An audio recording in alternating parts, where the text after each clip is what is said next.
माझ्या जीवनामध्ये सद्गुरू बनून या तुम्हीच। तेव्हा भगवान परमात्म्याने शुकाचार्यांना, जे शुकदेव मुनी ध्यानस्थ समाधिस्थ आहेत, भगवंताच्या ध्यान चिंतनामध्ये मग्न आहेत, आनंदमय आहेत, तेव्हा भगवंतांनी त्यांच्या ध्यानामध्ये प्रकट होऊन त्यांना प्रेरणा दिली की शुक तुम्ही आता उठा। एक उत्तम शिष्य, एक उत्तम श्रोता तुमची वाट पाहतोय। परीक्षितीवर संकट आलंय, त्याच्या संकटाचं निवारण करा। तेव्हा मग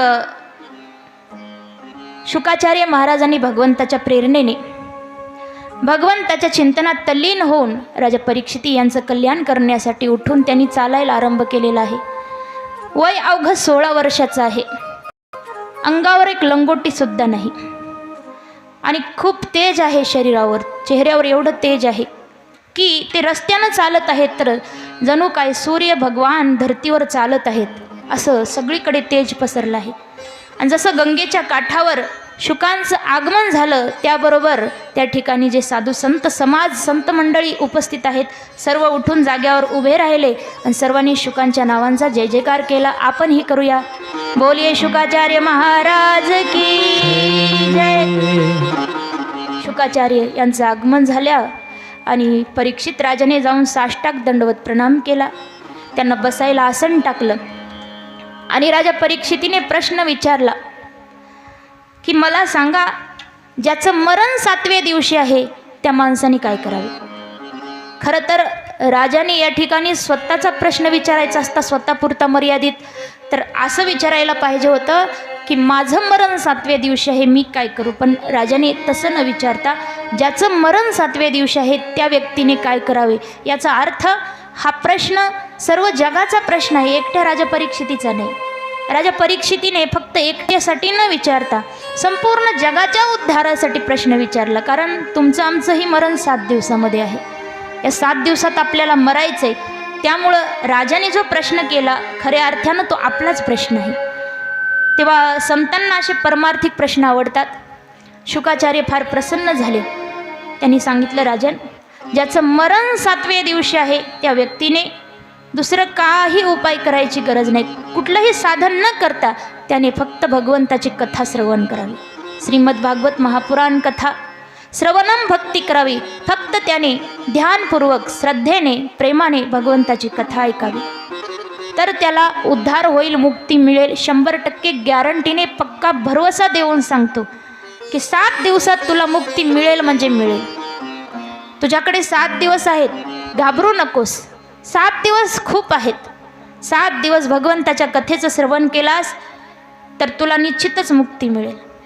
अरे स्वर्ग प्राप्त करणं काही अवघड गोष्ट नाही, थोडंसं पुण्य केलं तर स्वर्गाची प्राप्ती होते, पण स्वर्गामध्ये कायम राहता येत नाही। पुण्य संपलं की स्वर्गातून खाली ढकलून देतात। स्वर्ग म्हणजे काय आहे, एक प्रकारचं हॉटेल आहे।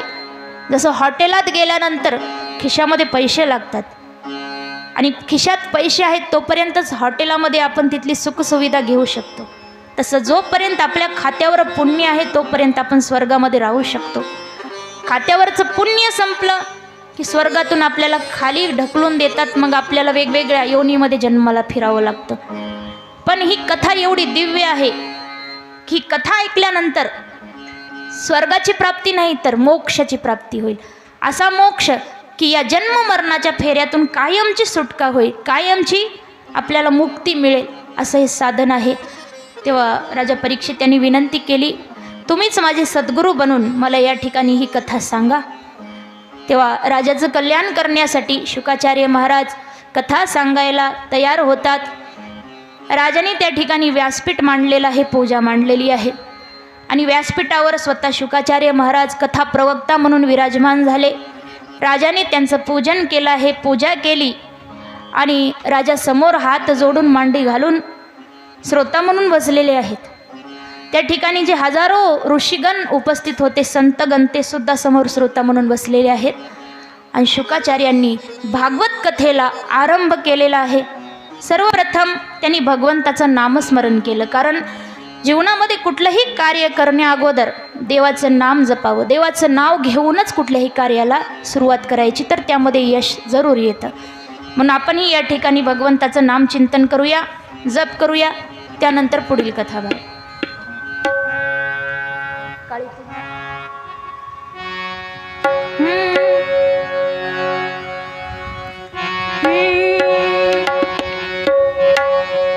अच्युतम